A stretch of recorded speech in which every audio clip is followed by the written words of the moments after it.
मंगलवार को सहारनपुर की तहसील सदर के सभागार में तहसील दिवस में कमिश्नर संजय कुमार व डीआईजी उपेंद्र अग्रवाल द्वारा पहुंचकर लोगों की समस्याओं को सुना गया। इसके साथ ही उन्होंने लोगों को उनके निस्तारण का आश्वासन भी दिया।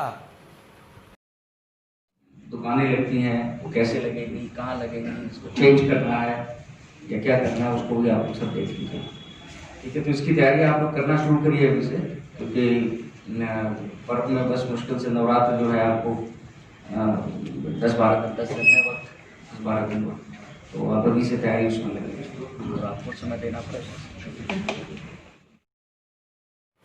सहारनपुर के बट्टनवाला टोल प्लाजा पर आसपास के ग्रामीणों को टोल मुक्त किए जाने की मांग को लेकर समाजवादी पार्टी व आज़ाद समाज पार्टी के कार्यकर्ताओं ने टोल प्लाजा के निकट धरना दिया।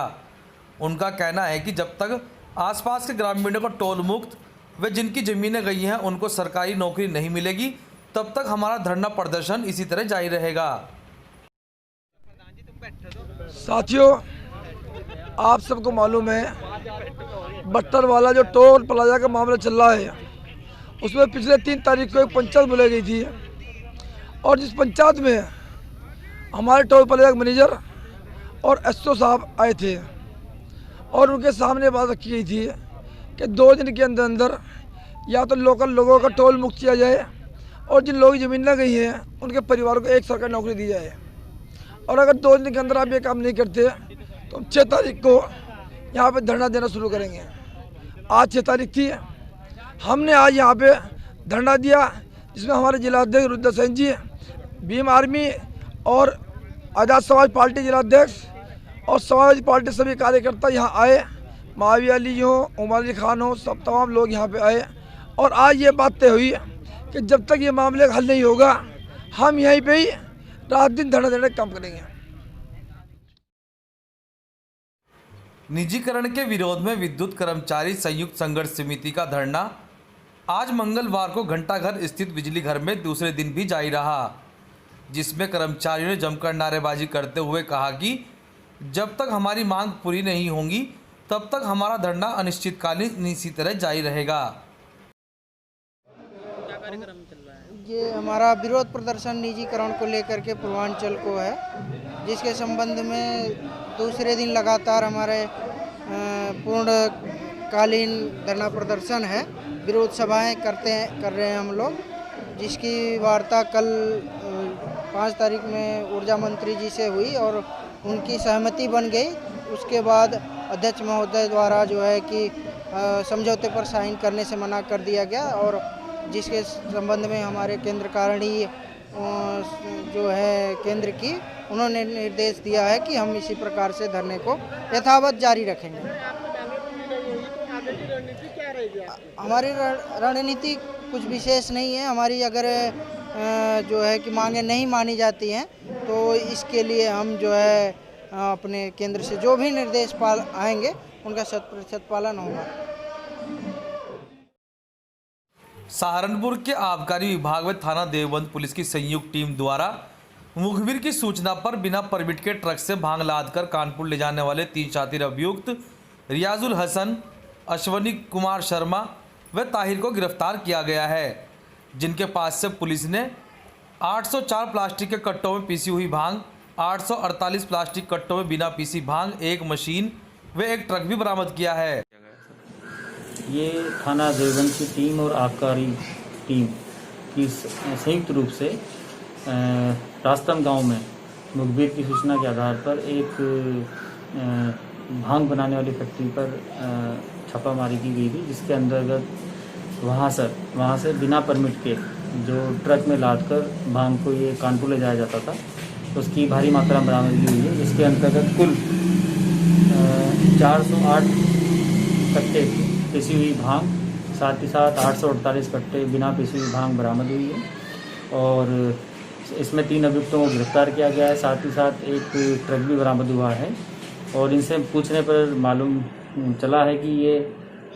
जो भांग थी उसको बिना परमिट के यहाँ से कानपुर ले जाया करते थे और वहाँ ऊंचे दामों पर प्रॉफिट कमाने के हिसाब से इसको बेचा करते थे। इसमें मुकदमा देवबंद थाने पर पंजीकृत कर लिया गया है और आगे की वैधानिक कार्रवाई की जा रही है। सहारनपुर में मंगलवार को आम आदमी पार्टी के कार्यकर्ताओं ने हाथरस में पीड़ित परिवार को वायु श्रेणी की सुरक्षा, गुड़िया के केस को गैर भाजपा राज्य में चलाए जाने, सीबीआई जांच, सुप्रीम कोर्ट जज की निगरानी में कराने की मांग को लेकर धरना स्थल पर एकत्रित होकर जिला मुख्यालय तक जुलूस निकालकर प्रदर्शन किया, जिसके बाद उन्होंने राष्ट्रपति को संबोधित एक ज्ञापन जिला प्रशासन के अधिकारी को सौंपा। आज जो हाथरस वाली घटना कल घटी है कि हमारे जो माननीय राज्यसभा सांसद हैं संजय सिंह जी, वो उससे मिलने गए थे पीड़ित के परिवार से, रेप पीड़िता के।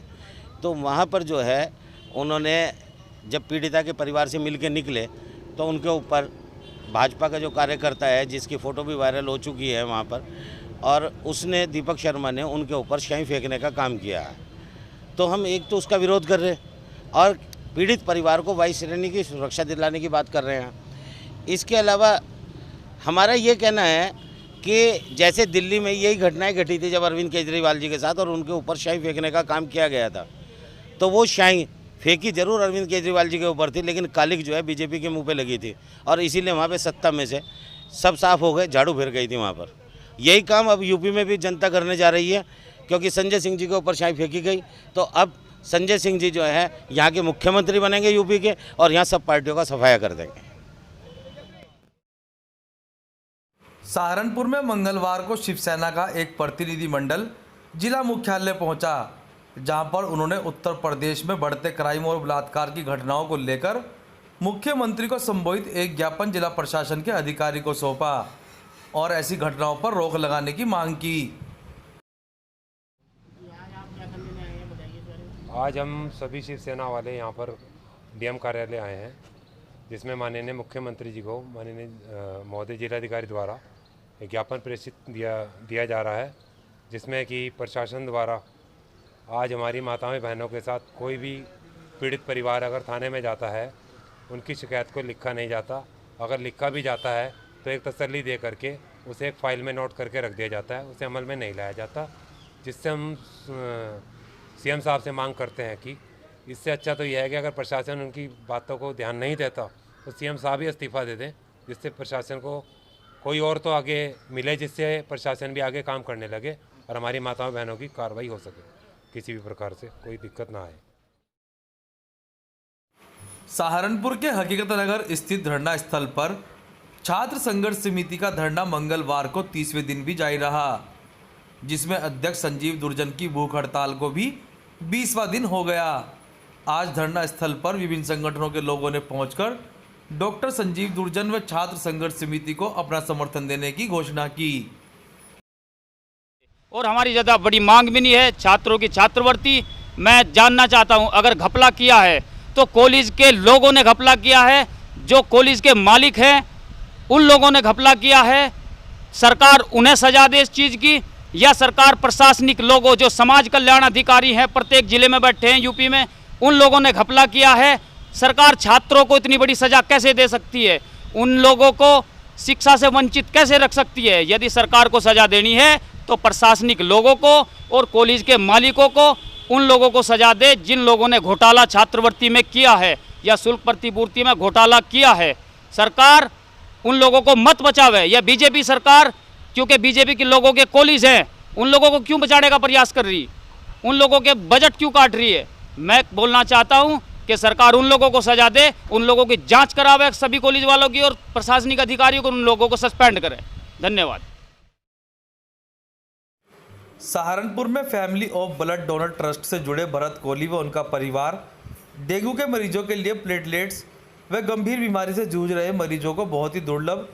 ए नेगेटिव रक्त का दान करके ज़िंदगी बचाने में लगा है। भरत कोहली बताते हैं कि उनका स्वयं का ब्लड ग्रुप ए नेगेटिव है और वे स्वयं 13 से अधिक बार रक्तदान कर चुके हैं। इसी कड़ी को आगे बढ़ाते हुए उनके छोटे भाई शत्रुघ्न कोहली ने आज तीसरी बार इस कोरोना काल में डेंगू से पीड़ित मरीज के लिए प्लेटलेट का दान किया।